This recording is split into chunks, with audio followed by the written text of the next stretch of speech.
राम जी चौधरी बहुत अलग मिजाज के आदमी थे। कहते हैं कि शंकवास ठाकुर थे हमारे यहाँ जो होम मिनिस्टर हुआ करते थे जोधपुर दरबार के। बहुत बड़ा घराना जागीरदार था, बड़े ठाकुर थे, कई गांवों की रियासत थी शंकवास वाली जागीर बड़ी जागीर थी। तो उन्होंने एक बार जाटों को बुला लिया पंचायती करने के लिए, न्याय करने के लिए। तो उसमें इलाके के 3-4 जाट थे, तो उसमें हीरा राम जी भी साइकिल लेकर के गए। माने हुए आदमी थे, उनके उस जमाने में उनके पास साइकिल होती थी। तो यहाँ आज भी कहा जाता है कि हीरा राम जी जब वहाँ जा कर के शंकवास ठाकर एक बहुत बड़े आसन बना हुआ था, उनका कुर्सी लगी हुई थी ऊंची, और उसके पास ही एक और कुर्सी लगी हुई थी, और जाट जो थे वो नीचे बैठे हुए थे, बहुत नीचे। तो हीरा राम जी जाकर के वो दूसरी वाली कुर्सी पर जम गए, जाकर के बैठ गए। जागीरदारी के ज़माने में बहुत आतंक था उनका। तो उन्होंने ठाकुर साहब को बहुत नागवार गुजरा कि बोले क्या आप कौन हो? कि मैं तो हीरा चौधरी हूँ, बाकरोत से आया हूँ। तो आप यहाँ कैसे विराजे हैं, यहाँ कैसे बैठ गए? तो कोई मुझे बुलाया, निमंत्रण दिया आपने कि आना है, तो इसलिए मैं आया हूँ। और तो क्या करूँ फिर? तो क्या ये तो मोड़ी ठाकर साहब के लिए है ये आसन? तो आपको ये भी तथ्य पता नहीं है कि आपको कहाँ बैठना चाहिए? कि बोले मुझे तो पंचायती करने के लिए बुलाया, न्याय करने के लिए बुलाया है। तो न्याय करने के लिए बुलाया है तो ऐसे कैसे होगा न्याय? जब आप और मोदी ठाकर साहब ऊपर ऊंचे बैठे रहोगे तो यहाँ हम तो आदेश सुनेंगे, नीचे बैठे बैठे के हम तो आदेश सुनेंगे, उनका पालन करेंगे। हम कैसे बोल पाएंगे? इतने ऊंचे बैठे, वहाँ से आदेश आएंगे। न्याय होगा तो न्याय करने वाले की कुर्सी सबसे ऊंची होनी चाहिए। तो अन्यथा ये तो मामला ठीक नहीं है। न्याय करने के लिए आपने पंचों के हिसाब से हमें बुलाया है, और बिठाने के हिसाब से वहाँ जहाँ जूते पड़े हैं लोगों के वहाँ बैठे रहो और हाँ भरो हमारे जैसा भी हम करते हैं, ऐसा तो कैसे होगा? तो कहते हैं कि शंकवास ठाकुर को भी मतलब ये मामला, क्योंकि वो हीरा राम जी को बोलने का बड़ा तजुर्बा था, तो कहते हैं कि उनको नीचे आके बैठना पड़ा सबको, मोदी ठाकुर को, और उनको सबको बराबर जाजम पे आके बैठना पड़ा उस जमाने में जब वो जागीरदार हुआ करते थे। और हीरा राम जी का तो हमारे गांव में भी बहुत मतलब बहुत लोग यूँ डरते थे उनसे, और उस समय सीधा कई लोगों को कुछ कह देते थे। किसी की गलती हो, चाहे वो अपने ग्रुप का भी हो, उसकी अगर कोई गलती है तो उसको कह देते ये हटा यहाँ से, और हटाना पड़ता। उनका डर भी था बहुत ज़्यादा। करते भी काफ़ी न्याय थे, मतलब बहुत ढंग का न्याय करते थे। और ये न्याय करने के मामले में ही फंस गए वो। कोई गए थे, मंगेरा गांव है जोधपुर में आता आजकल, वो वहाँ कोई उन्होंने न्याय किया। एक राजपूतों के पंचायती थी, राजपूतों के आपस में लड़ाई थी, दो ग्रुपों के, और लड़ाई काफ़ी थी। तो उन्होंने कहा ये तो हमसे तो सुलटेंगे नहीं, आदमी मर जाएंगे यहाँ पर। और आपस में वो तो त्योरे चढ़े हुए थे एक दूसरे के ऊपर। तो उन्होंने कहा ऐसा करो, भागरोद में हीरा चौधरी है उसको बुला लो, और वो आदमी जो है न्याय कर देगा हमारे यहाँ पर, और वो कर देगा तो हम लोग मान जाएंगे, और अपन आपस में तो सुलटेंगे नहीं। तो सबको बुला के राजपूतों में बात हुई, तय हुआ, तो बुलाया कि हीरा राम को बुला लो। बुला लिया हीरा राम को, और वहाँ न्याय करने की बात हुई। तो हीरा राम को पता नहीं न्याय करने में कोई गलती हो गई, और जो न्याय उन्होंने किया, उन्होंने न्याय अपने हिसाब से कर दिया, भाई यहाँ तक तुम्हारा हक है और यहाँ पर इसका रहेगा। और वो पहले उन्होंने कह दिया भाई आप कर दो हमारे, और तो हम लोग जो है संतुष्ट हो जाएंगे और हमारे ये लड़ाई खत्म हो जाएगी, अन्यथा हम आपस में तो सल्ट नहीं सर पाएंगे। तो इस प्रकार के दोनों पक्ष राजी थे कि ये कर देंगे, जैसा करेंगे ऐसा मान लेंगे। तो उन्होंने कर दिया ये है, और इससे ज़्यादा आप लोग नहीं करोगे, ये मुझे आपने स्वीकार किया कि आप जैसा करोगे, तो ये मैं तो ये करता हूँ, और ये आपको स्वीकार होना चाहिए। तो वहाँ पर एक आदमी को थोड़ा लगा कि उसने कहा कि चौधरी हमने आपको बुलाया इसलिए है कि आप अच्छा न्याय करते हो, परंतु आपने न्याय गलत किया है, और जो न्याय किया है इस हिसाब से मैं जो है बाहर निकल जाऊँगा घर त्याग करके। बाहर निकलने उस समय डाकू बन के निकलते थे बाहर लोग, उसको कहते हैं बारूंटिया निकल जाऊंगा। तो कहते हैं हीरा राम जी ने बहुत ही गलत भाषा का काम लिया वहाँ पर। उन्होंने कहा कि एक बार तो अपने माँ की पेट से निकले हो, और क्या निकलोगे, मतलब भाषा ही उनकी ऐसी थी। तो वही आदमी हीरा राम पर गोलियां चलाने आए। फिर बाद में 2 आदमी आए थे, और उन्होंने गोलियां चलाई और उसमें एक महिला थी जो उनके रिश्ते में भाभी लगती थी, वो ख़त्म हुई और एक उनका बेटा ख़त्म हुआ। हीरा राम जी की गोलियां तो लगी परंतु वो लोग ऊपर पड़ गए थे, इस वजह से हीरा राम जी 8-10 साल और जिंदा रहे। तो उनके बारे में ये इतना सा किस्सा तो मैंने यूँ ही कह दिया। अब जो बात कर रहा हूँ, हीरा राम जी का रिश्ता था फिड़ौद में उनकी बराबरी का रिश्ता था। तो हीरा राम जी जब वहाँ अपने नए नए रिश्ता था, बेटे की सगाई कर रखी थी वहाँ पर, तो वहाँ गए तो वो जो रिश्तेदार समदिन बयान कहते हैं हमारे यहाँ पर, समदिन ने कोड किया कि हमारे रिश्तेदार आए हैं, बेटी के ससुर आए हैं, इसलिए हलवा बनाया उसने बड़े ढंग से।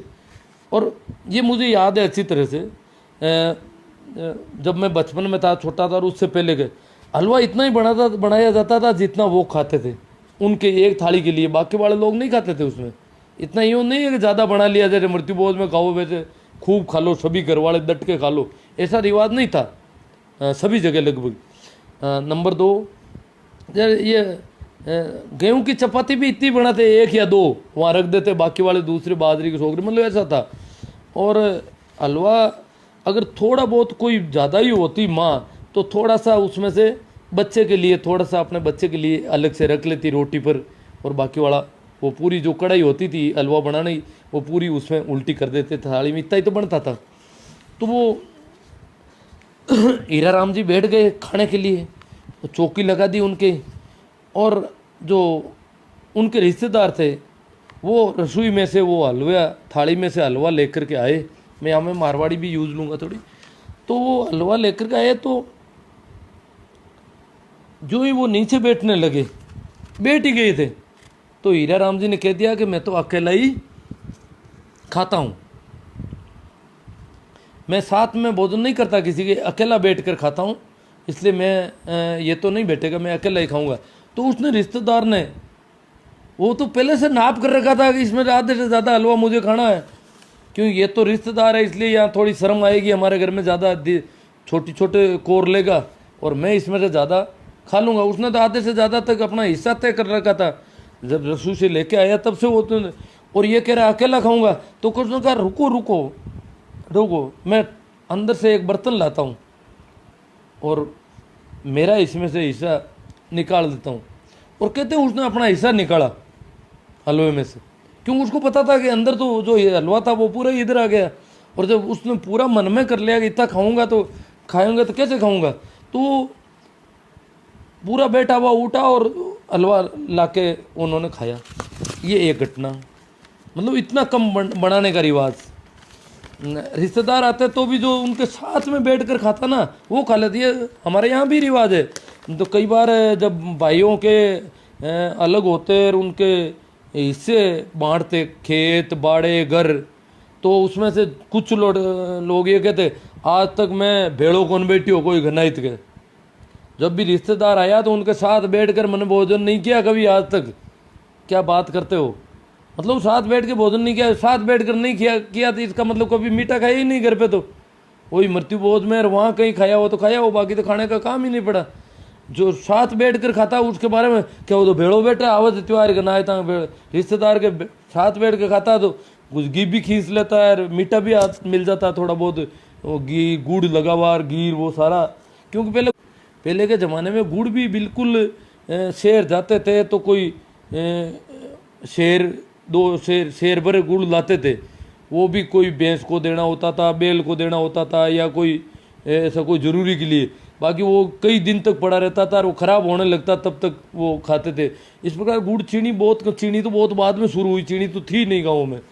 ये वो भी क्या है, पैदल तो शहर जाते थे और धोती के पल्ले में बांध करके लाते थे, एक धोती एक्स्ट्रा ले जाते थे यहाँ बांध के, थैलियाँ भी नहीं होती थी, उसमें अलग अलग गांठें लगा कर कुछ गुड़ लाते, कुछ काला जीरी, कुछ अजवान। वो काला जीरी अजवान वगैरह बैल गायों के, इनके भैंस वगैरह के लिए होती थी, क्या और भी कोई ऐसी चीज़ें लाते थे बाजार से। इतना सा सामान कंधे पर रख करके पैदल, कोई गाड़ी वाड़ी नहीं है, ये रिवाज था हमारे पुराना।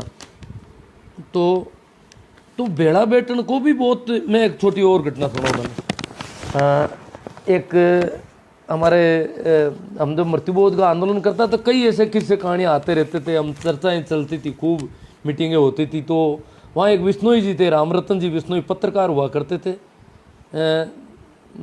शीला सेवड़ी के हैं। उन्होंने बताया कि हमारे गांव की एक घटना बताता हूँ आपको। बताइए, बोले कि एक 2 भाई थे और उनकी माँ मर गई। तो उनका जो माँ मर गई पूरे दिन हो गए कंप्लीट दिन होने के बाद में 12 दिन हो गए। 12 दिन में जितना खाना पीना था खा लिया। तो फिर बाद में उसने एक भाई जो छोटा था उसके घर पे माँ रहती थी, तो खाना पीना सारा सामान यहाँ पर था और बड़े वाले की ढाणी दूर थी, वहाँ तो कुछ था नहीं। वो तो यहाँ आते तो खा लो, नहीं तो घर पे तो दूसरी तरह की रोटी खानी पड़ती थी। और माल कुछ बचा हुआ था, जो मीठा बन गया था वो बच गया था, सब बांटने के बाद में भी बच गया था।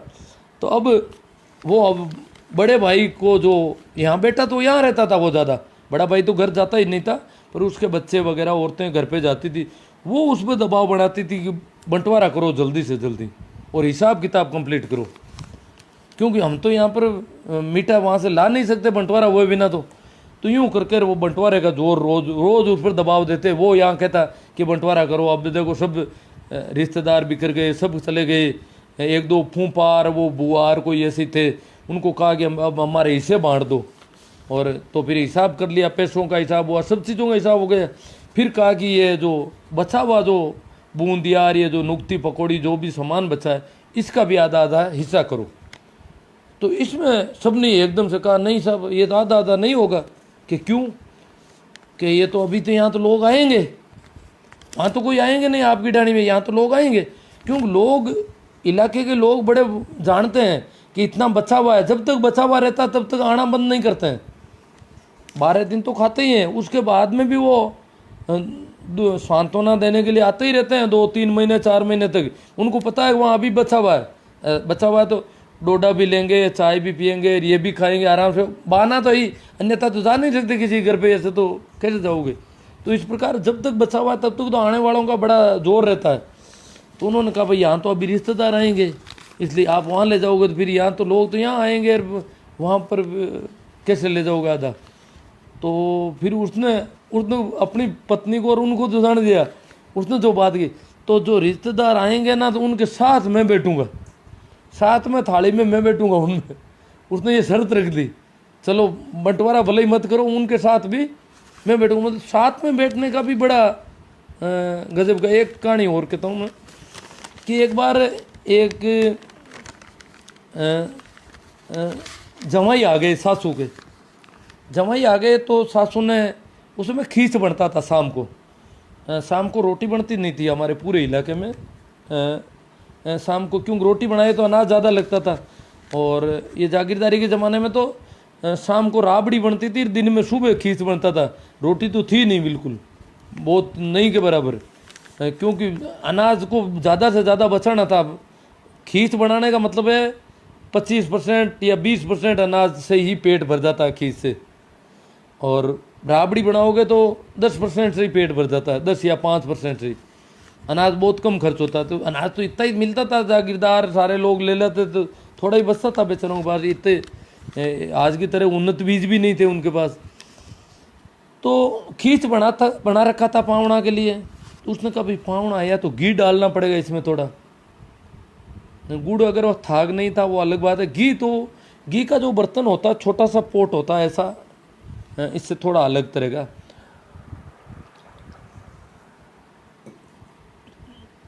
चूल्हे के पास उसने रखा उसको, तो उसमें घी काफ़ी आधे से ज़्यादा भरा था।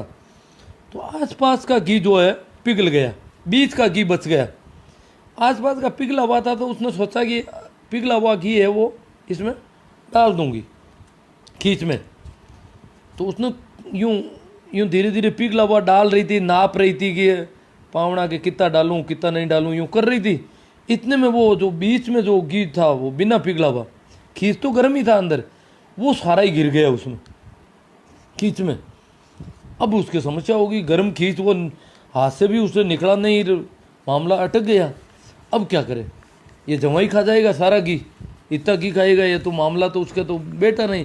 तो उसने अपना बेटों को बुलाना शुरू किया, अरे कान्या मोहनिया बहुरिया हगड़ा न एवड़ में। तो और कोई मतलब कोई भेड़ों के पास था, कोई कहीं था, एक दूसरे को भगाया कि जाओ उसको भी बुला लो, उसको भी बुला, सभी आकर के बैठ जाएंगे तो ये इस पावना से घी काफ़ी मतलब अपने हिस्से में ले लेंगे। घी तो चला गया है, पूरा ये खाएगा जमाई, ये तो उसको बेटा नहीं। तो ये भी एक कहानी है कि उसने उन लोगों को बुला करके सबको और उनको साथ बैठाया जिनको कभी साथ नहीं बिठाया जाता था बेचारों को।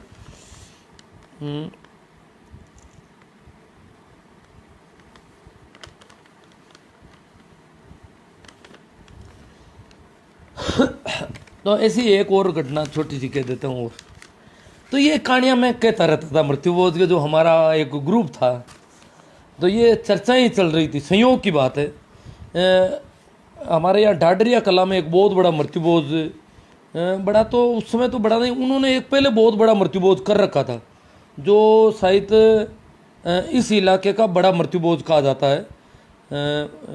उस जमाने में कहते हैं कि 105 मण दाल, चना दाल, 105 मण चना दाल, 40 और 2 42 क्विंटल चने की दाल, और फिर घी रो, तो या आप अंदाज लगा लो कितनी चीनी वगैरह, उसकी नुक्ति बनाई थी उन्होंने, बूंदियाँ बनाई थी। तो बड़ा 84 गाँवों को तो निमंत्रण दिया ही था, उसके अलावा भी वो एक तरह से खुला निमंत्रण था। तो लोग भी उलट गए बहुत बुरी तरह से। हालत ये हो गई कि उनके वो बड़े रईस आदमी थे, पैसे वाली पार्टी थी जाटों में उस जमाने की, आज भी वो बहुत पैसे अरबपति पार्टी है, तो बड़ी पार्टी थी। उन्होंने मृत्युबोध के बड़े शौकीन थे, तो उन्होंने वो मृत्युबोध किया। तो उनके बनियों से, कुचेरा के बनिया और कुछ लोग थे, तो उन्होंने जब लोगों की तादाद देखी गांव के आसपास, गांव ढक गया पूरा, उन्होंने कहा ये तो भोजन तो ख़त्म भी हो कर सकते हैं, और ख़त्म हो जाने का मतलब इज्जत चली जाएगी, ऐसा हमने सुना कहानी हमारे गांव के जो लोग हैं।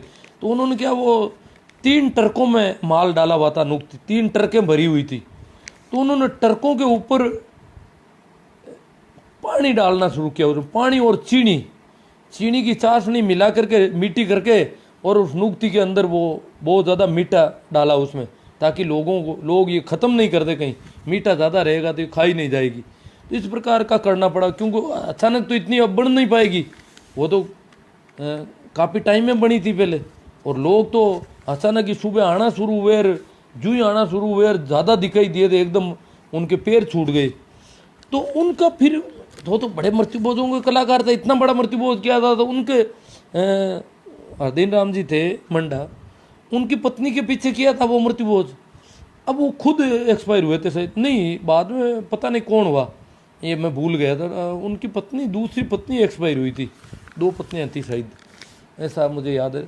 तो वो और मृत्युबोध कर रहे थे, और वो हमारे मृत्युबोध आंदोलन के बड़े सूत्रधार थे हमारे डॉक्टर अशोक जी चौधरी मेड़ता के, उनके दादी ससुर थे।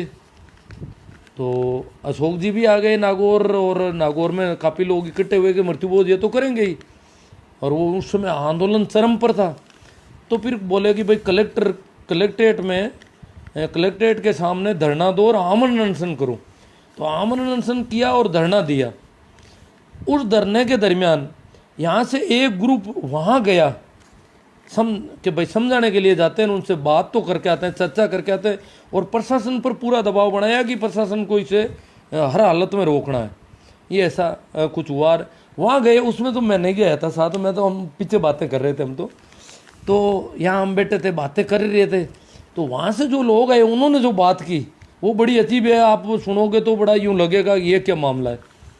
क्योंकि सामान्यतः लोग कहते हैं कि ये जो कम पढ़े लिखे लोग हैं, ना समझ लोग मृत्युबोध करते हैं, ना समझ लोग इसकी पैरवी करते हैं, ज़्यादा जो पढ़े लिखे हैं, जो कानून के जानकार हैं, वो इसके खिलाफ हैं, ये है वो है, सारी बातें यूँ होती है। और इधर मैं कहता था कि भाई हमें करना पड़ेगा, हमारे को कभी मीठा मिलता ही नहीं है, आप ये मीठे का पहले प्रबंध करो, इनके घर पे कभी हलवा कभी बनाने का रिवाज पैदा करो कि भाई महीने में कम से कम 2 या 3 बार घर पे हलवा बनाना कंपलसरी करो सबके, और इतना हलवा कंपलसरी करो कि पूरे घर वाले उसको खा सकें, लगभग सबको मिल जाए। यूँ नहीं है कि पावना यार पावना खाएगा और बाकी वाले बैठे रहेंगे, ऐसा नहीं। पूरे घर वालों के नाप का हलवा बनाना शुरू करो, या लापसी कुछ ऐसा बनाओ, अन्यथा तो आप ऐसे ही मृत्युबोध बंद कर रहे हो। और ये इसलिए हमसे खुन्नस रख रहे हैं, लोग तो मारने पीटने की बातें कर रहे हैं चारों ओर।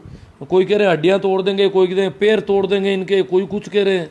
तो मामला ज़्यादा गंभीर है। केवल अपन प्रशासन के भरोसे कर रहे हैं, ये अपन चर्चाएं हम कर रहे थे। तभी वहाँ से वो शिष्टमंडल वापस आया वहाँ से, तो वहाँ बैठे थे, मैं यही बातें कर रहा था। ऐसी व्यंग्यात्मक घटनाएं, ये ऐसी मेरे पास कई बातें थी उस ज़माने में, तो बातें कर रहा था। तो वहाँ आए, उन्होंने कहा कि आप क्या कहते हो, क्या सबको नहीं मिलता? मैंने कहा हाँ, सबको ही नहीं मिलता। कि बोले वहाँ पर हरसुख जी पूनिया जो जज थे, रिटायर जज थे वहाँ, उस समय पोस्टिंग थी उनकी, रिटायर नहीं था, अब रिटायर है वो। उस समय वो मजिस्ट्रेट थे, न्यायिक अधिकारी। वो कह रहे थे कि हम गए, हम तो यहाँ से शिष्टमंडल गए हैं तो कैसे खाएगा, और वहाँ अच्छे पकवान बने हुए थे। वो लोग हरसुख जी पूनिया खा करके निकले थे, यूँ बड़े इनको हंस रहे थे कि ये देखो बेवकूफ़ आए या मना करने के लिए। और वो तो पढ़े लिखे आदमी और जानते भी थे, इनके जान पहचान थी। तो बोले कि वो मजिस्ट्रेट है, एक जज है, और वो तो मजबूर के प्रबल समर्थक हैं, और वो तो जम करके खा के आए हैं, और खा करके मतलब बता रहे थे देख लो हम तो खा के आए हैं, तुम ऐसे ही रोते फिरोगे। ये ऐसा उनका भाव था। मतलब जब उनको जब खा के आके देखा हम लोग, और हमने कहा कि यार हरसुख जी आप भी यहाँ खाते हो, तो उन्होंने उल्टा मतलब एतराज़ किया, ये बताया उन्होंने। तो मैंने कहा भाई ऐसा है कि मैं जो कहानियाँ कहता हूँ वो अलग है। जैसे मैंने कहा आर्मी मैन, तो वहाँ क्वार्टर में लोग आसपास रहते, हरसुख जी के क्वार्टर के आसपास कोई रह नहीं सकता, सामाजिक रिलेशन से हो नहीं सकते किसी के। तो हरसुख जी के रिवाज बदले नहीं वहाँ पर। वहाँ जाने के बाद ही वही राबोड़ीर, खाटोर, बड़ीर वही मिलते रहे उनको, वहाँ भी वही बना नहीं कभी। इसलिए ये मौका दे करके इधर निकल आते हैं। बाकी इनको काफ़ी महंगा पड़ता है, या मृत्युभोज खाने के लिए वहाँ से आना पड़ता है इनको। जब नौकरी कहीं दूर करते हैं फिर भी खाना पड़ता है, क्योंकि घर में तो रिवाज नहीं बना, और घर में नहीं रिवाज बना तो खाएंगे ये तो मतलब कि रिवाज चेंज होने के लिए भी लोगों के साथ मिलना बैठना होना जरूरी, दूर से रिवाज वालों, तब रिवाज बदलते हैं। जब मजिस्ट्रेट वगैरह इनके बंगले पे तो इधर दूसरा कोई आ ही नहीं सकता, तो रिवाज कैसे बदलेंगे? दूर से मजिस्ट्रेट के हो सकता है मीठा बनता हो, इनके तो घर में वही राबोड़ी रोज। तो ऐसी कुछ मैंने कहानियाँ की। मैं कड़वा भी बोल जाता हूँ, वो तो मेरी आदत है, आप जानते ही हो सारे। कुछ कमेंट आ रखे थे, उन पे भी मैं सोच रहा हूँ चर्चा करें। इसमें जो आ रखे थे उन पे फिर आप वाले कमेंट भी लेंगे। एक तो रमेश जी गोदार है, वो कह रहे हैं शोक सभा में आगंतुकों के लिए भोजन व्यवस्था हमारी संस्कृति है। जो आ रहे हैं ना शोक प्रकट करने, ये हमारी संस्कृति है। मतलब ये तो क्यों परंपरा है लंबी, तो संस्कृति तो है ही। अब वो विकृति है कि क्या है वो अलग बात है। संस्कार तो हमारे ऐसे हो गए,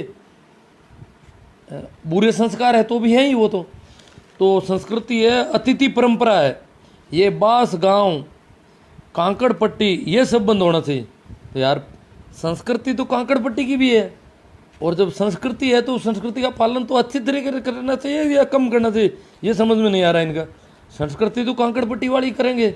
जब आज तो पहले गरीबी में भी करते थे, जब खाने को पेट में अनाज नहीं मिलता था, यह हालत थी, बाहर जाकर के पेट भर के आते थे, रहने को छप्पर नहीं था पूरा, फिर भी करते थे। तो अब क्यों नहीं करें कांकड़ पट्टी? ये इनकी बात कुछ विरोधाभासी सी है। अक्काराम जी मेरा कहते हैं भोजन जरूर कराना चाहिए, लेकिन सिर्फ दाल रोटी। अरे अक्काराम जी दाल रोटी तो कराएं, पर ये मैं कहता हूँ कि भाई महीने में 2-3 बार कम से कम घर पे मीठा, अकारण मीठा बनाने का रिवाज पैदा करना पड़ेगा। कुछ लोग तो उपवास ही इसलिए करते हैं कि उपवास करूँगा तो मुझे लापसी या मीठे चावल बनाए जाएंगे, और घी डाला जाएगा और चीनी भी डाली जाएगी, गुड़ भी डाला जाएगा, मीठा मिलेगा। उपवास नहीं करता है, जैसे उपवास करता है उसको अलग से दोपहर में गर्म भोजन करके और थोड़ा मीठा, और उसके अलग, बाकी बिना उपवास वाला वो अलग खा रहा है, वो ठंडी बासी भी खा रहा है बेचारा। तो उपवास वाले के लिए अलग, तो इसलिए इस लालच में उपवास करते हैं कई लोग, मैंने ये भी देखा है। अब है भाई ये जाट है सार है, इन्होंने तो 2-3 कमेंट किए हैं। कांकड़ पट्टी अगर बंद नहीं होंगे तो फिर मौसर हर हालत में बंद नहीं होंगे, क्योंकि फिर लोग ऐसा कहकर उस आदमी ने या जाट ने कांकड़ या पट्टी, जाट कांकड़ करते हैं, दूसरे वाले न्यातर, कई नाम है अलग अलग, जाट और मेघवाल तो कांकड़ पट्टी ऐसा कुछ करते हैं, बाकी वाले कुछ लोग न्यात के नाम से करते हैं, कुछ कैसे ही करते हैं। और ओबीसी और शेड्यूल कास्ट का पैमाना बड़ा होता है, हालांकि मृत्यु बहुत तो करीब करीब छोटा बड़ा तो सभी को लगभग करना पड़ रहा है, इनका पैमाना बड़ा होता है। आर्थिक स्थिति भले डाउन हो, इनका पैमाना बहुत बड़ा होता है, मृत्यु बहुत का औकात से ऊपर का होता है। तुम क्या मौसर भी, तो कांकड़ पट्टी जो की भी किया है, तो तुम क्या मौसर भी नहीं कर सकते? तुम क्या इतने मुर्दे हो? ऐसा ताना मारेंगे और इस प्रकार से उसे मजबूरन मौसर करना पड़ेगा। हाँ, ताने वाने तो मारेंगे, देखो सब मिलता ही नहीं है, तो कभी कभार मिलता है और वो भी नहीं करते हो तो मामला गड़बड़ है ना। इसी प्रकार बेनीवाल साहब, UR बेनीवाल साहब कह रहे हैं कि मृत्यु बोध की हमें पिछड़ा वर्ग में जब लिया तो उसमें कई, देखो पिछड़ा वर्ग में लिया तो उसमें कई थी, जैसे एक तो नाता प्रथा है इन जातियों में, तो ये जातियाँ पिछड़ी है भाई, विधवा विवाह होते हैं। जो पिछड़ी जातियाँ नहीं है उनमें विधवा विवाह नहीं, प्रचलन नहीं था, तो विधवा विवाह बिल्कुल इजीली हो जाते हैं, आराम से करते हैं ना। ऐसे कई और भी कारण थे, उसमें मृत्यु भोज भी एक पॉइंट था कि ये मृत्यु भोज करते हैं और मृत्यु भोज इनके लिए कंपलसरी है। मृत्यु भोज बड़े चाव से करते हैं और मृत्यु भोज के लिए जी जान लगा देते हैं करने के लिए। बाकी जो बड़ी जाति वाले वो जी जान नहीं लगाते मृत्यु भोज में, वो हिसाब का थोड़ा बहुत कर देते हैं, ये जी जान लगा, इसलिए ये ज़्यादा पिछड़े हुए लोग हैं, पिछड़ा वर्ग में ये बात मानी हुई। अब UR साहब कह रहे हैं कि अभी भी जो अभी एक बन रहा है 2-3 से कि ज़रूरतमंद फ्री राशन देना है, उसकी एक सर्वे हो रहा है राजस्थान में। उस सर्वे में क्या किया ये UR साहब कह रहे हैं उसमें मृत्युबोध करने वालों को भी शामिल करना चाहिए। भाई मृत्युबोध करते हैं इसका मतलब ये लोग पिछड़ा है, तो इनको भी सर्वे में फ्री राशन वालों में शामिल कर देना चाहिए। उसमें बड़ी विसंगति है गजब की, उसमें किसानों को बिल्कुल नहीं लिया कि किसान वालों को ऐसे कुछ और तरह के काम वाले, चाहे वो लघु सीमांत किसान हो, जबकि मंदिरों के पुजारियों को लिया है राजस्थान सरकार ने। मंदिरों के पुजारियों लिया, दूसरे पुजारियों ने लिया, गुरुद्वारे या मस्जिदों के जो धर्म काम कर्म करते उनको नहीं, मंदिरों के पुजारियों को उसमें माना है कि ये इनको जरूरत रहेगी, इनको देना चाहिए। ये बड़ा गजब का भेदभाव है। और ये चाहे कांग्रेस हो बीजेपी हो, मंदिरों के पुजारी सबके लिए पूजनीय है, मस्जिदों वाले है कि नहीं है मुझे पता नहीं। आपने देखा कमलनाथ जी ने लेटर दिया, भाई अभी कौन है वो अभी मध्य प्रदेश के मुख्यमंत्री, उनको पूर्व मुख्यमंत्री ने, कि पंडितों के पुजारी मंदिरों के पुजारियों के लिए जल्दी से जल्दी कोई राहत दो इनको और इनके राशन का प्रबंध करो। उन्होंने लेटर दिया है अपना, क्यों वो तो अब कुर्सी पर नहीं है, लॉकडाउन के बाद में तो वो मंदिरों की उनको चिंता होने लगी पुजारियों की, और इन्होंने रात पैकेज हाथों स्वीकृत कर दिया उनके कहने से। ये तो देखो दोनों तरफ से यही मामला है पूरा। तो अब मृत्युबोध करने वालों की कौन चिंता करेगा वो अलग बात है। चौधरी परमाराम जी किडोलिया गोगोर कहते हैं गुरुजी ये झिम्मकड़ तब तक नहीं सुधरेंगे जब तक शीशी पूजन इनके वहाँ जैसे जारी है। शीशी यही है, हरिद्वार से जो पानी लाते हैं शीशी, या कोई कुछ लोग एक डांगड़ी लाते थे वहाँ से चुटिया ब्राह्मण को देने, यहाँ के ब्राह्मण को देने, कुछ लोग उसे डांगड़ी रात कहते हैं, कुछ शीशी कहते हैं, कुछ गंगा जल का पूजन कहते हैं। तो ये पूजन की फिक्स रेट 5100 रुपये कर दो, और खाली पातल में जब तक 5100 रुपये नहीं डाले तब तक उसको खिलाओ मत, तब ये लोग मानेंगे, नहीं तो जिम्मकड़ मानेंगे नहीं। मतलब इन बहुत नाराज है जिम्मकड़ों पर। चांदी के जूत के बिना बुद्धि का आगमन असंभव है। हाँ, भंवर जी डी पवार कहते हैं सर इनका ये इलाज है कि इन्हें कहा जाए कि खर्चा कम से कम करो, बाकी इतना जल्दी बदलाव नहीं आएगा। मतलब ये थोड़े निराश हो गए हैं भंवर जी। देखो निराशा नहीं होनी चाहिए, आशा भी जरूरी है। मैं तो यूं ही कई तरह की बातें करता रहूँगा, आप लोग जागरूक हो, हिम्मत है, ऊर्जा है आप लोगों में, आपको निराश भी नहीं, क्योंकि बदलाव होते तो हैं पर बदलाव करने वालों के प्रयास भी उसमें काम आते हैं जरूर। तो इन्होंने भंवर जी ने आगे बात बदल भी दी वापस, कोई अन्याय नहीं की, किसी की मृत्यु पर मिठाई कोई नहीं खिलाएगा, जो भी मिष्ठान खाना है घर पर खाकर आए। अब घर कर नहीं मिलता है तभी तो बेचारे यहाँ आते हैं, नहीं तो कौन पैदल जाओ, गाड़ी लेकर जाओ, कितना खर्चा पड़ता है, कितनी ये मेहनत क्यों करनी पड़े अगर घर पे ही मिल जाए तो, फिर तो कौन जाने को चाहे। और कहने को कहते हैं कोई नहीं खाता, जबकि खा के आते हैं सारे के सारे। कोई कोई क्या नहीं खाता है, खाता नहीं है तो फिर इतना बड़े पैमाने पर बनाया क्यों जाता है? फिर अभी भी बड़े बड़े बर्तन हैं वो सारे जिनमें बनाया जाता है। कोई अन्याय नहीं। हाँ ठीक है, जब इसके लिए कानून बना हुआ है तो प्रशासन इस कानून पर अमल क्यों नहीं? अब ये तो अमल, कानून तो समाज के कानून बड़े भारी होते हैं और सबसे ऊंचे वही होते हैं। प्रशासन और सरकारें बहुत छोटी पड़ जाती है समाज के आगे। बीरा राजस्थानी जी भी ये भी नाराज हैं इनसे। ये कह रहे हैं वैकल्पिक व्यवस्था में मकराना में से चिकने चिकने पत्थर भिजवा दूं, गिद्ध बोध वालों को कह दो कि अपने मुंह का नाप भेज दो। ये क्या पत्थर कटिंग का काम करते हैं। तो ये शायद मकराना आ गए हैं, पहले तो हरियाणा में फंसे हुए थे लॉकडाउन में। तो ये इन्होंने अपनी तरफ से ऊपर किया है, नाराज़ है काफ़ी जिम्मकड़ लोगों पर। इनको गिद्ध बोझ का नाम दे दिया इन्होंने। होकर कनिष्क जी कहते हैं कि बिल्कुल उनकी दृष्टि में अन्याय है। हाँ, उनकी दृष्टि में अन्याय है जब ऐसा तरबतर होकर के पसीने में इतना खा लेते हैं मस्ती से। जो मृत्युभोज को बड़े चाव से खाते हैं, मृत्युभोज बंद करने वालों को वो मौका मिलने पर किसी तरह का बदला लेने की कोशिश जरूर करेंगे। गिरधारी सिंह जी करते ही हैं। गिरधारी सिंह जी मेरा कहते हैं मृत्युभोज के लिए दबाव डालने वालों को जूते मारने चाहिए तभी सुधरेंगे। मतलब नाराज़गी तो खूब है, सब बहुत आक्रोश है लोगों में। महेंद्र मेहरिया कहते हैं विकल्प वगैरह कुछ नहीं होना चाहिए, जरूर खाने की एक बार मनवार हो। ये तो पता नहीं क्या कहना, विकल्प भी नहीं होना चाहिए और एक बार मनवार हो। मनवार होगा तो फिर खाएंगे वो तो। मनवार भी एक बार करोगे तो इसका मतलब वो कहें खिलाना नहीं चाहते, हाथ पकड़ के ले जाओ जबरदस्ती यहाँ से, कैसे नहीं चलता है। अगर विकल्प होगा तो 15-20 सालों में उसी परिस्थिति में जरूर पहुंच जाएंगे।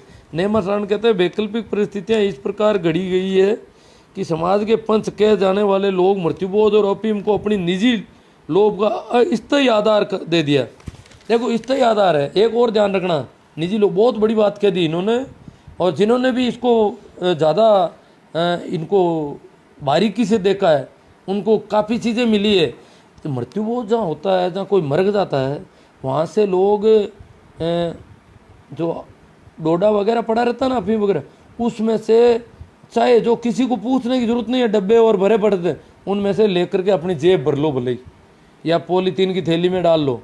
और यूँ कोई कह नहीं सकता, मना नहीं कर सकता। और ज़्यादा ही कोई थोड़ा संकाल हुआ है तो वो लेते वक्त यही कहेगा घर में किसी को जुकाम लग गया इसलिए ले जा रहा हूँ। तो जितना जी चाहे ले लो, रोक नहीं सकता घर का मालिक। ऐसा बहुत सारे लोग ऐसा करते हैं।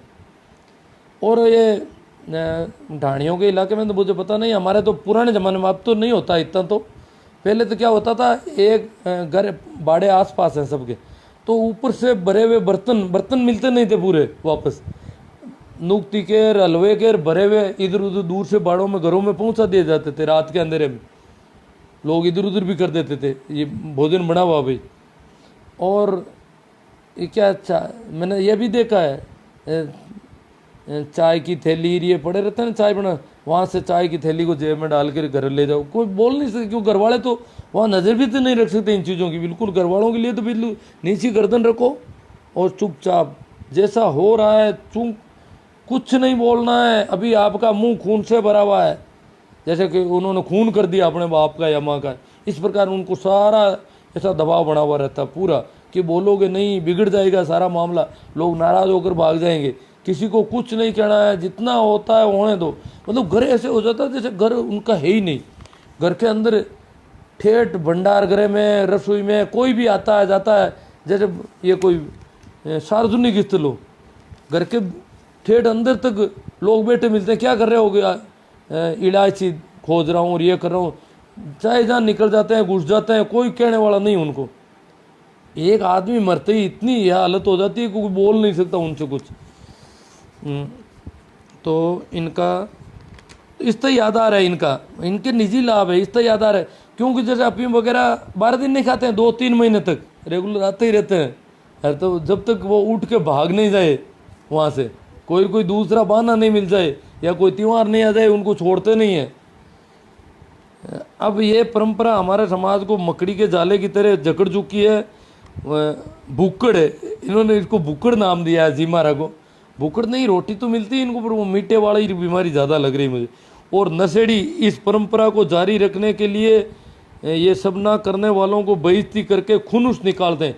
बेइज्जती बर्त करते हैं, खुनुस भी निकालते हैं नाराज़गी में। बहुत अच्छा है इनका ये स्टेटमेंट। सीताराम जी बुर्ड कहते हैं आजकल काफ़ी सामाजिक संगठन ऐलान कर रहे हैं बंद करने का, लगता है कोरोना से कुछ अकल आएगी। अब देखो सब आशा है तो अच्छी बात है। जाट एसआर का और आ गया कमेंट, इन्होंने कहा कि जहाँ पर रिश्तेदार की मृत्यु हुई है वहाँ पर मिलने वाले लोग अपना साधन लेकर सिर्फ 10 मिनट के लिए शोक प्रकट करने जाते हैं, तो खाना खाना जरूरी तो है नहीं। और ये प्रथा तो हाँ आजकल मतलब इतने अच्छे अच्छे साधन है 10 मिनट में वापस जा सकते हैं,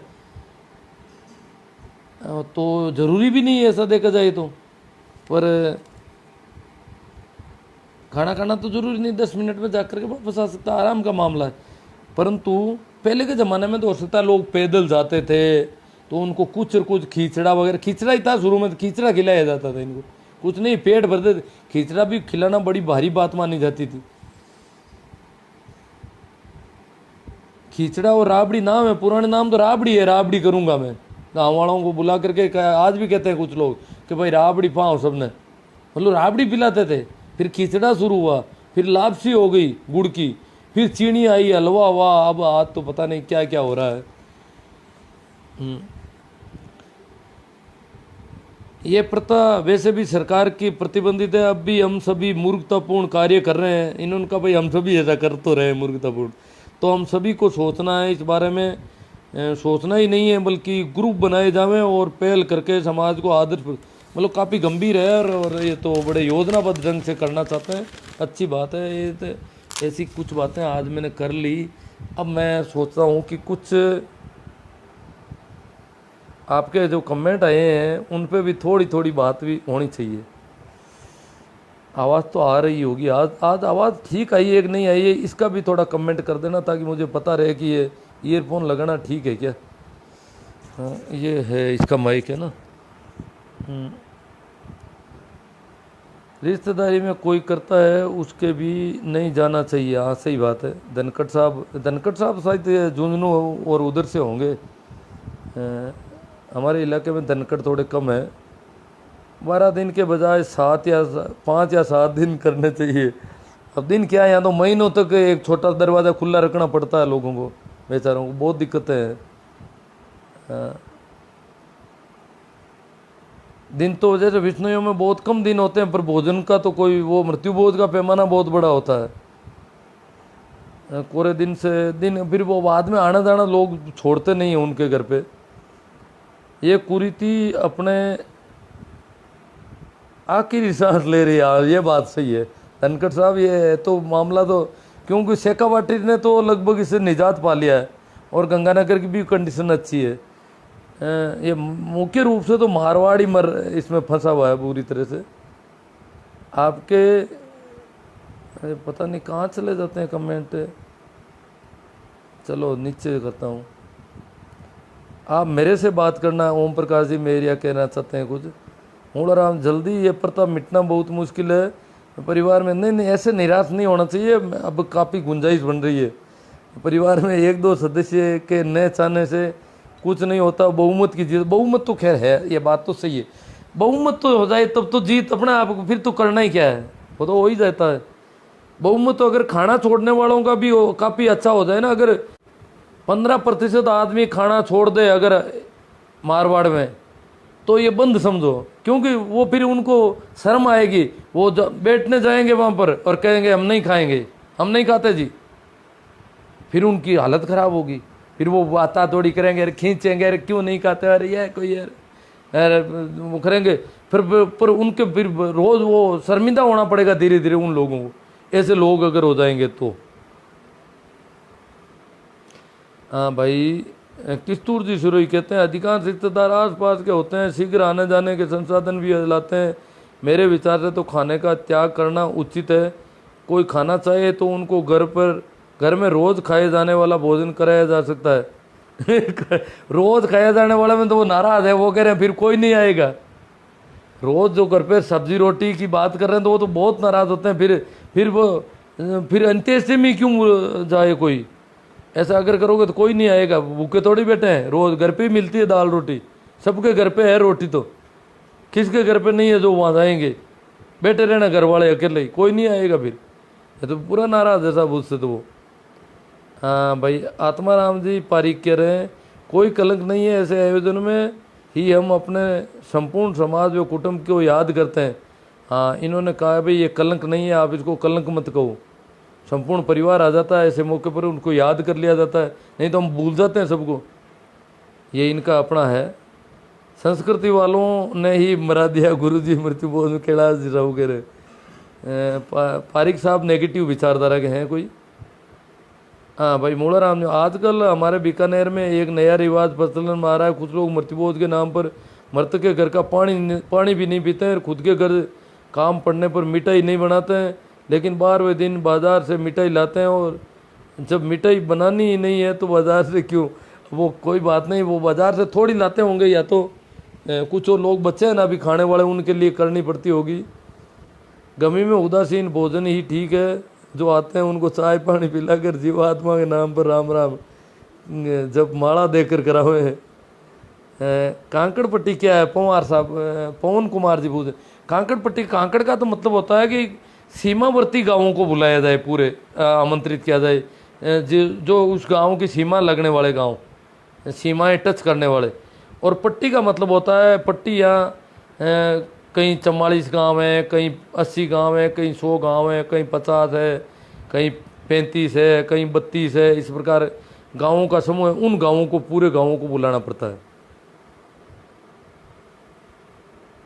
भंवरलाल जी करने कहते देखा देखी गलत है, घर सर होना चाहिए, इज्जत का सवाल मना कर बुराई को बरकरार रखना निम्न कोटि की मूर्खता है, समय के साथ बंद हो जाएगा। ठीक साहब, अपन सुनते रहेंगे। इन पर ज़्यादा तो क्या है, बहुत ही सराहनीय विचार सर, आपके विचार गहनता से विचार कर रहे हैं। हम सब लोगों को इस पर सोचना होगा, क्योंकि हमारे समाज में सबसे बड़ी चुनौती मृत्यु बोझ है। जब कोई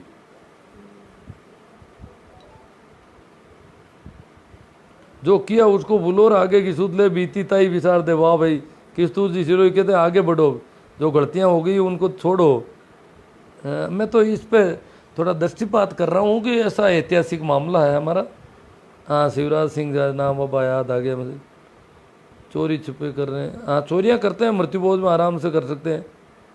खाने वाले गिद्ध हैं क्या? अब देखो, गिद्ध तो इससे क्योंकि गिद्ध एक प्रजाति है जानवरों की जो मरने वाले जानवरों का इंतजार करते हैं, मरते ही वहाँ पर भीड़ लगा देते हैं। तो इनको भी गिद्ध के तरह गिद्ध का संज्ञा दी है। बलदेव राम जी के जमाने में जो आंदोलन कर रहे थे वो भी इनको गिद्ध कहते थे। और ज्ञान प्रकाश जी पिलानिया ने भी गिद्ध कहा था कई जगहों पर। ज्ञान प्रकाश जी इसके प्रबल खिलाफ थे और उन्होंने कई भाषण थे बाड़मेर और भोपालगढ़, इन कई इलाकों में, जब बाड़मेर, भोपालगढ़, ये जोधपुर, बाड़मेर तो हमारे सबसे इसमें महत्वपूर्ण है जी मृत्युबोध के मामले में। मारवाड़ की रीढ़ है मृत्युबोध की। रात को घर पर कोई रुके तो घर पे कोई लोग खा रहे हैं तो भोजन चीज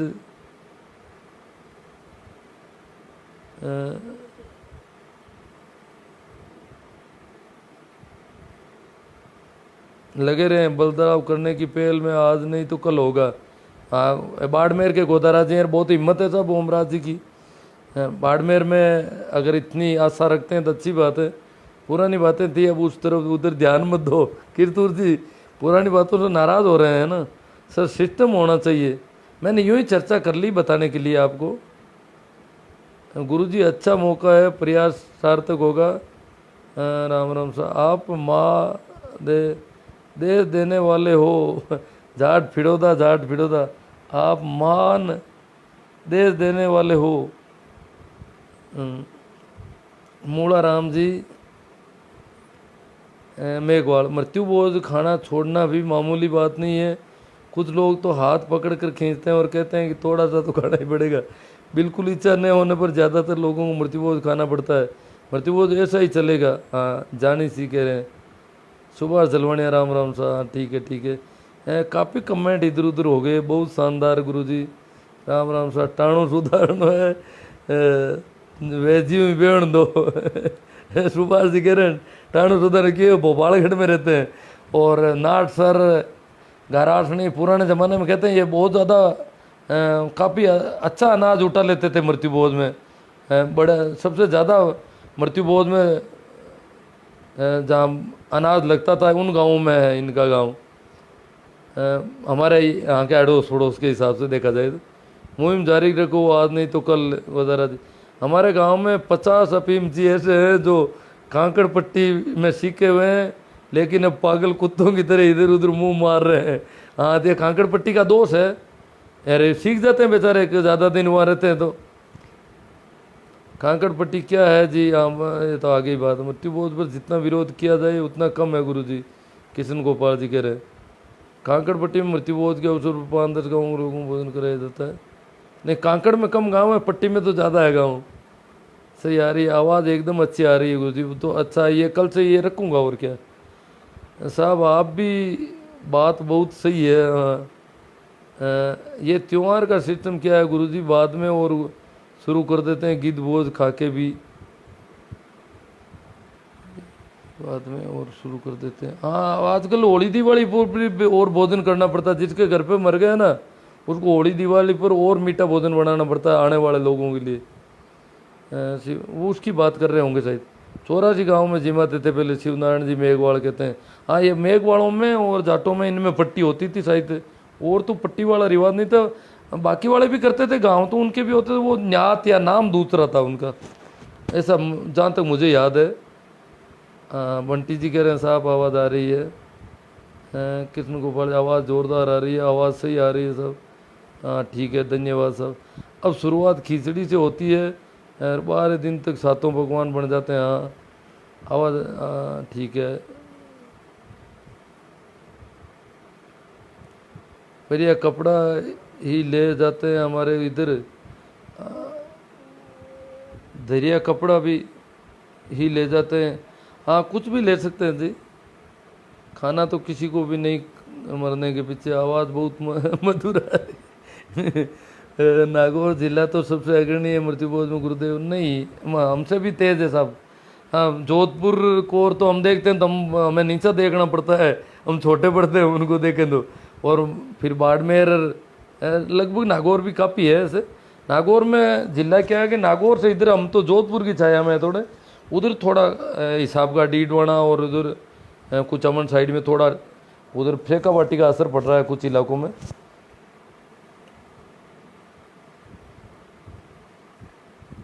नागौर फर्स्ट है तो ठीक है, तो फर्स्ट भी हो सकता है, कोई विचार नहीं। क्योंकि नागौर में थोड़ी पहले से ही पैदावार थोड़ी ठीक होती थी बाड़मेर के बजाय देखा जाए। इतने बड़े बड़े मृत्यु वो तो वहाँ नहीं हो तो नहीं हो। देखो, छोड़ तो दिया खाना, लेकिन ज़बरदस्ती का सामना करना पड़ता। बोलते हैं प्रसाद लेनी पड़ेगी। देख लो सोलंकी जी क्या कह रहे हैं दीपक, मतलब खाना छोड़ना भी बड़ा मुश्किल। क्यों? वो लोग जो है वो अपना बहुमत कायम रखना चाहते हैं, वो ऐसे खाना नहीं खाओगे तो फिर उनको अपराध बोध नहीं हो, इसलिए वो बहुत मेहनत करेंगे, खिला के ही छोड़ेंगे, आसानी से निकलने नहीं देंगे। और वो कई दिन तक जब लोग ऐसे निकल के जाएंगे तो फिर उनकी भी हालत ख़राब होगी। तो ये बड़ा मेहनत का काम है। खाना छोड़ना भी मुश्किल है तो बनाना तो पड़ता ही है। जिनके घर में मर गया वो बेचारा कैसे इनकार करे? उसकी तो क्या औकात है? उसको तो कहते हैं तेरा मरा हुआ है बाप, अभी बोलने के दिन ही नहीं है तेरे, मुंह खून से भरा तेरा अभी। वो जी इस कुरीति को समाप्त करने के पक्ष में हूँ। ये फौजी है क्या? हाँ, श्रवण जी गोदारा फौजी हैं। ये कहते हैं मैं समाप्त के पढ़ने पक्ष में। तो देखो यहाँ जो भी आ रहे हैं करीब करीब पक्ष में, या 2-4 जो विपक्ष की बात कर रहे हैं ना, वो यूं ही कर रहे हैं कि मिट नहीं रही है इसलिए कर रहे हैं। बाकी पक्ष में है सभी, ये तो मानते हैं पक्ष में बहुत ज़्यादा है। पर करें क्या? कर सकते हैं नहीं कर सकते हैं, हिम्मत नहीं हो रही है। वो बहुत बड़ा ग्रुप है उनका, उनकी संख्या बहुत ज़्यादा है, इसलिए डर लगता है। तो इसलिए उनके साथ ही होने में अच्छा फ़ायदा है, उनके साथ ही मिल जाओ और बस ठीक है। छोड़ तो दिया खाना, लेकिन ज़बरदस्ती का सामना करता है। बोलते हैं प्रसाद लेनी पड़ेगी। हाँ ठीक है। हम पत्नी पत्नी दोनों ही नहीं खाते, पति पत्नी भी नहीं खाती। महिलाओं को तो बहुत ज़्यादा दबाव होता है सब। महिलाओं को तो मैंने कई बार देखा, चर्चा होती है कि वो साथ में बैठकर खाना भी नहीं छोड़ सकती, क्योंकि महिलाएं ज़्यादा रूढ़िवादी है पुरुषों के बजाय। हम परिवार में 2 लोग नहीं खाते हैं, पर जब भविष्य में मेरा खुद का परिवार होगा तो 100% मृत्यु बहुत नहीं खाने वाला। ठीक, अच्छी बात है। शिवनारायण जी मेघवाल ये क्रांतिकारी व्यक्ति हैं। राजू राम, ब्राह्मणों को जीवने से मतलब है, इनकी हालत पतली कर दी कोरोना ने। साहब खुद बहुत ही कोशिश कर रहा हूँ लेकिन बूढ़िया माने को नहीं। ठीक है, नहीं आप, नहीं आपके भाव अच्छे हैं सब। आगे आगे बापड़ो भूखा मरी भगवान के घर। हाँ यो कहते हैं वो खाएगा क्या जो मरा है उसको, मरे वाले का तो नाम लेते हैं, खाना इनको खुद को है। ये कुरीति है, लेकिन सर इस पर प्रतिबंध मुश्किल है। हाँ मुश्किल है, नहीं देखो मुश्किल तो है ही, ये तो हम मानते हैं, परंतु ऐसा है कि बदलाव होगा। इसके साथ साथ आजकल एक और मारवाड़ में फेमस है मृत्यु भोज के साथ ही ओडावणी। हाँ ये तो है ना, साथ में ही है, ये तो दोनों मिले हुए हैं। अब जब मृत्यु भोज कंपलसरी है, बेचारे को करना पड़ता, तो ओडावणी से तो उसके थोड़ी कमर कम टूटती है। ओडावणी मृत्यु भोज बंद करो तो ओडावणी अपना आप बंदी है। अब लोग उल्टा कर रहे हैं, ओडावणी बंद कर दो। ओडावणी बंद करोगे तो फिर मृत्यु भोज वाले की तो मौत आ जाएगी। मृत्यु भोज वो बंद कर नहीं पाएगा, क्योंकि उसका तो बाप मर गया, वो जाएगा कहाँ? उसके तो चारों ओर लोग आके इकट्ठे हो गए, अब वो उसको छोड़ेंगे नहीं किसी भी हालत में। ओडावणी आओ और भले मत आओ। तो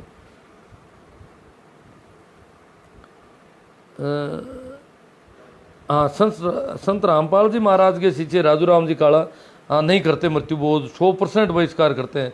खाते तो बिल्कुल ही नहीं है, करते भी लगभग परिवार में अगर पूरा परिवार हो जाए तो ये लोग नहीं करते हैं। ये सब मैंने भी ऐसे कुछ उदाहरण सुने हैं इनके बाबत। सभी समाज में हर बंधुओं से निवेदन है कि इतने ज़्यादा तादाद में ये शब्दांश देखकर आप इग्नोर मत कर देना। बहुत ही सराहनीय विचार से हर कम्युनिटी में से अनेक कुरीतियों पर अंकुश लगाकर कुछ हद तक काफ़ी बड़ा हो सकता है कि इनका।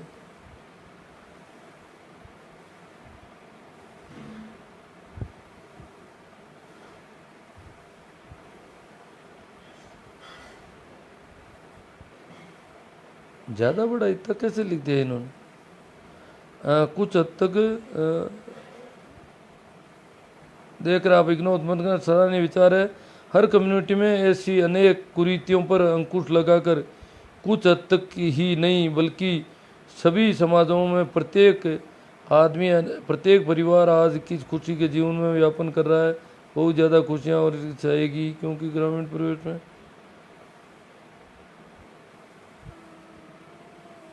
लोग बोलते हैं मृत्यु भोज से आत्मा को शांति मिलती है, परंतु अगर किसी को सक्षम परिवार को कुछ करना हो यो तो अनेक प्रकार से कर सकता है। हाँ सही बात है, या आत्मा और सारे बहानेबाजी सब चीज़ें साथ में चलती है। जिसके वृक्षारोपण करना, धर्मशाला निर्माण, ये भी अगर कंपलसरी, जैसे अभी बरसिंह सर वाला मैंने सुना है, अभी निर्णय लिया उन्होंने कोरोना में, वो कह रहे हैं 21 पेड़ लगाने ज़रूरी है मरने वाले के। अब लगाने, खैर वो लगा के चल जाएगा, बाकी उनकी देखभाल करना। पेड़ लगाने में उन्होंने शर्त रखी है कि रास्तों पर, तालाब में या बगीचों में, कुछ ऐसी जगहों पर सार्वजनिक तो है काफ़ी, वो तो अच्छा ही है, ज़्यादा वो नुकसानदेह नहीं है। कुछ लोग हिम्मत होगी तो उनके झाड़ी वगैरह सारा करेंगे, वो जो गरीब होंगे लगा करके 21 लगा दिए, दूर से दिन भी चले जाएंगे। तो अगर है तो वो ठीक ही है सर। बाकी धर्मशाला निर्माण अगर ये ऐसी दबाव होंगे तो फिर ये तो महंगे पड़ जाएंगे कहीं, और ये ज़रूरी होना नहीं चाहिए कोई भी चीज़। चबूतरा निर्माण, ये चबूतरा कहाँ पर? कुछ तो मृतक के वहाँ पर चबूतरे बनाते हैं, वो तो बहुत गड़बड़ मामला है। सामूहिक यज्ञ करवाना, यज्ञ करना तो सबसे गंदा काम है जी। यज्ञ में तो अनाज, खाने की चीज़ें, घी जलाया जाता है।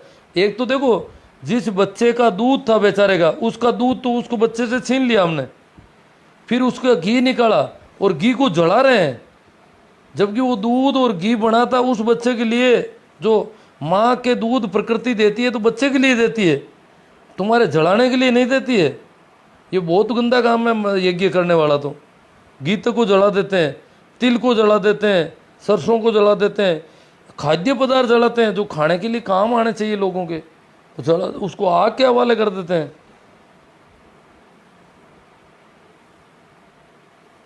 सराहनीय परिवार गुरु जी, भगवान जी पालियाल नारवा।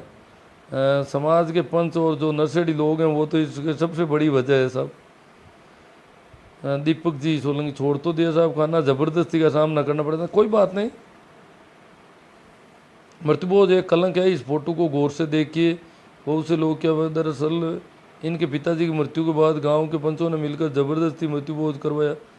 अजी वो फ़ोटो तो हमें दिखता नहीं है, कौन सा फ़ोटो है? मजबूरन मृतक के परिवार वालों ने गहने बेचकर पंचों को, लोगों को गांव में अपनी इज्जत आबरू बचाने के लिए खर्च किया। 10-12 दिन तक पंचों और गांव के लोगों ने डोडा, अफीम, चाय, तंबाकू मजे लूटे। सोचे जिस परिवार का सदस्य दिन भर खून पसीने की कमाई करके सिर्फ 2 वक्त की रोटी। हाँ, ये तो विसंगति तो ये है ही सभी को। हाँ, अच्छी बात है आपने प्रकाश डाला। नारवा में पुरोहितों में बिल्कुल भर्ती बहुत बंद है। नहीं, ये सब तो खैर वो तो पता चल जाएगा। कान सिंह जी कह रहे हैं बिल्कुल बंद है, तो एक आदमी कितने रुपए में मर सकता है? कान सिंह जी थोड़ा कैलकुलेशन कर दो, कम से कम मरने के कितने रुपए खर्च होते हैं मरने के बाद? आदमी मर गया, अब तो अंत्येष्टि में अगर कोई लगते हैं, जैसे जलाते हो तो कुछ लकड़ियाँ और जो भी है, और या गाड़ते हैं तो गड्ढा खोदना वगैरह, इसके अलावा और कौन सा खर्चा पड़ रहा है? अगर वो खर्चा लाखों में है तो मृत्यु बोझ है ही, और क्या है वो? तो कितने मरने के कितने रुपए लगते हैं ये देखना है। नारवा में क्या, मैं तो नारवा में आने के बाद बेरा हो गया तो पूछा नहीं, अभी का तो पहले तो बंद नहीं था। लक्ष्मण जी मेघवाल, बहुत अच्छी चर्चा करते हो आप सर्दी। मृत्युबोध उन्मूलन दिशा में शिक्षक मुख्य भूमिका निभा सकते हैं, जरसाज जी दुकेश्वर कह रहे हैं। ठीक साहब, सही बात है। पहले दिन मूंग चावल खिचड़ी और बाद में सामान्य भोजन देना। हाँ, ये तो आ गया। मकर संक्रांति को तेरूड़ा बांटना, या हाँ ये बहुत गड़बड़ हो गई हमारे गांव में। अभी बंद किया गांव वालों ने, होली के दूसरे दिन ऐसे कई रिवाज बंद किए हैं, और फिर लॉकडाउन ही हो गया थोड़े दिनों में। और बाकी अच्छा बंद चला है। कपड़ों का लेन देन और कुछ चीज़ें की थी, वो मैंने सुनाई होगी शायद। देखूंगा मैं कहाँ पर मेरे पास वो लिखा हुआ होगा मैटर, शायद उस पर मेरा लाइव तो किसी दूसरे ने चढ़ाया था उस दिन। गुरुजी मेरे को मेरी पत्नी ने छोड़ा दिया, 4 हुआ। कैलाश जी सो कह रहे हैं पत्नी और भी आगे है, तो फिर तो रांका और बांका वाली बात हो रही है। मेरे परिवार का ग्रुप बना हुआ है सर, आज भी मैंने मृत्युबोध करने की अपील की है, बंद करने की। हाँ ठीक, बढ़िया बात है साहब सोलंकी जी। गुरुजी मेरी पत्नी ने छोड़ा दिया, 4 साल हुआ है। अगर मृत्युबोध अगर आप नहीं करते हैं तो नहीं आएंगे। हाँ, वो भी जाकड़, और ना ही कोई कहेगा मृत्युबोध करो। जो भी मृत्युबोध करता है वो अपनी मन से करता है। अब मन से क्या करता है, वो तो करता तो बिना मन से तो कैसे करेगा? मन से ही करना पड़ेगा। रहना यहाँ अगर रहना है तो करना पड़ेगा, जिंदा है तो करना पड़ेगा। मर जा या तो खुद ही मर जा पहले। रामनारायण जी चौधरी, मृत्युबोध उन्हीं समाजों में होता है जो दूसरों को कहने पर चलते हैं, यानी मृत्युबोध मूर्खता की निशानी है। जो मूर्खों की श्रेणी में रहना चाहते हो वो मृत्युबोध करे। सुभाष जी विष्णु इराड, लेकिन हिम्मत कौन करे, कौन शेर को पकड़े और कौन दांत देखे? नहीं नहीं, ऐसी कोई बात नहीं है जी विष्णु जी। बात तो सही है, हिम्मत अब कुछ लोग कर रहे हैं। तो देखो ये गिरी जी कह रहे हैं वारे डोकरा हुआ जय भीम। घर के अंदर औरत रोती है और बाहर बैठ, और रोती नहीं है बेचारी को, खिलाया नहीं जाता उसको। उसको राबड़ी पिलाई जाती है बिना नमक की। उसको कुछ भी नहीं करना, उसको तो उठने भी नहीं दे। उठने में भी 2-3 औरतें इधर उधर खड़ी होकर के उठाती है ऐसे, मतलब वो अपने पैरों पर खड़ी नहीं रहे, चारों ओर से पकड़े रखते हैं उसको, पैरों पर खड़ी नहीं होने देते ढंग से, जैसे संभाल कर रखते हैं उसको पूरा। अन्यथा वो तो क्यों, वो अगर उसको छोड़ देंगे तो वो तो इधर उधर चलने लग जाएगी। फिर चलने लगेगी तो फिर तो आप सांत्वना कैसे प्रकट करोगे उसके सामने? ठीक है मित्रों, काफ़ी लंबा सेशन हुआ है मेरे हिसाब से शायद। धन्यवाद, आप लोगों ने अच्छा सहयोग दिया। और अब कमेंट तो कुछ रह गए होंगे। ठीक चर्चा हो गई है काफ़ी अच्छी। कई व्यक्तिगत रूप से भी कई लोगों के संबंध में बात हुई है, हो जाती है। ये तो खैर क्या है, सारी सार्वजनिक बातें थी पहले से, और वैसे भी मैं करता आया हूँ। धन्यवाद। आपको ठीक लगे तो आप ज़रूर शेयर करें, और इसको मैं मेरे YouTube चैनल में भी डाल रहा हूँ। YouTube चैनल में और भी कई मैं शिक्षा से संबंधित चैप्टर भी डाल रहा हूँ। बच्चों को घर बैठे मैं कंटेंट बना रहा हूँ। आजकल 2 कंटेंट मैंने बना दिए हैं, आप देखोगे काफ़ी अच्छी मेहनत की है मैंने इस पर भी। और भी कई चीज़ें मैं YouTube चैनल, मेरा YouTube चैनल है इसी नाम से है, ये ID है ना, उसमें थोड़ा ई की मात्रा चेंज है, और मिल जाएगा शायद। आज की मैंने पोस्टें कर रखी है यूट्यूब चैनल की, तो उसको आप सब्सक्राइब करोगे और फिर कुछ लाइक और कमेंट करोगे तो वो फिर मेरी पोस्टें आपके सामने बार बार आने लगेगी। ऐसा मैंने देखा है, ऐसा होता है। मैंने भी कुछ लोगों को सब्सक्राइब किया तो उनकी पोस्टें बार बार मेरे सामने आ रही है, और लाइक और कमेंट करने के बाद उनकी सारी पोस्टें ही आने लग जाती है सामने। तो ऐसा आप से भी मैं अनुरोध करूंगा कि वो मेरा यूट्यूब, क्या है कि मेरा पुराना यूट्यूब चैनल गड़बड़ हो गया था किसी कारण से। इस बार मैं थोड़ा सावधानी बरतूंगा कि मैं ऐसी स्थिति नहीं खड़ी करूं कि वो चैनल फिर कोई प्रतिबंधित हो जाए किसी वजह से। आप लोगों का भी सहयोग उसमें ज़रूरी है थोड़ा, कि आप उसमें लाइक कमेंट करें और उसको सब्सक्राइब करें। कल मैंने ये भी दिया था कि यूट्यूब कई बार मेरे पास आता है फ़ोन के, व्हाट्सएप पर वीडियो मंगाते हैं इसके फेसबुक वाले, तो उनके लिए भी मैंने अच्छा एक वीडियो बना के डाला है जिसमें आराम से समझा जा सकता है कि कैसे इसको डाउनलोड किया जाता है, वह फेसबुक के वीडियो को डाउनलोड करने का तरीका। उसमें मैंने ओपेरा मिनी से बताया था, एक विडमेट और है, उस ऐप से भी किया जा सकता है। ओपेरा मिनी के 2-3 वर्जन है, उनमें तीनों में ये सुविधा है। इसके अलावा भी कोई एक आध हो तो मैंने तो ये 3-4 है, मेरा तो काम अच्छा चल जाता है। और इनमें अगर किसी को आज एक मित्र को समझ में नहीं है तो मैंने 4 ऐप उनको भेजे हैं, और विद मेटकार उनका भी 1-2 दिन में मैं बना के भेजूँगा। एंड्रॉयड फ़ोन से बहुत सारे काम किए जा सकते हैं इसके में। अब धीरे धीरे, जैसे मैं तो क्या है कि इसमें टेक्स्ट की पीडीएफ बनाना, पीडीएफ में हेडिंग को अलग बड़े अक्षरों में लेना, रियर टेबल्स बनाना, ऑफिस के कई काम अपने इस फ़ोन से कर सकते हैं, वर्ड ऑफिस के भी, और ये बिल्कुल आराम और इजी रहता है। तो ऐसे कुछ काम मैं करता हूँ, और अब उनको समझाने का तरीका भी मैं ऐसा कर रहा हूँ कि आने वाले दिनों में ऐसे कई काम मेरे यूट्यूब चैनल के माध्यम से आपकी सेवा करूँगा जैसी हो सकेगी मेरे से। हाँ, चैनल का नाम बता देना, शिव नारायण इनानिया ही है नाम तो हिंदी में। और मेरी आज की पोस्ट देख लेना आईडी पे, यूट्यूब की मेरी आज भेजी हुई है, वो देख लेना आप में से ज़्यादातर लोग, ताकि आपके समझ में आ जाएगा अच्छी तरह से कि मेरा यूट्यूब चैनल कौन सा है, उसको सब्सक्राइब करना और वो आपका काम है। ठीक है, थैंक यू, धन्यवाद। और शेयर करना नहीं भूलें आपको ठीक लगे तो। और मैं इसको यहीं समाप्त कर देता हूँ।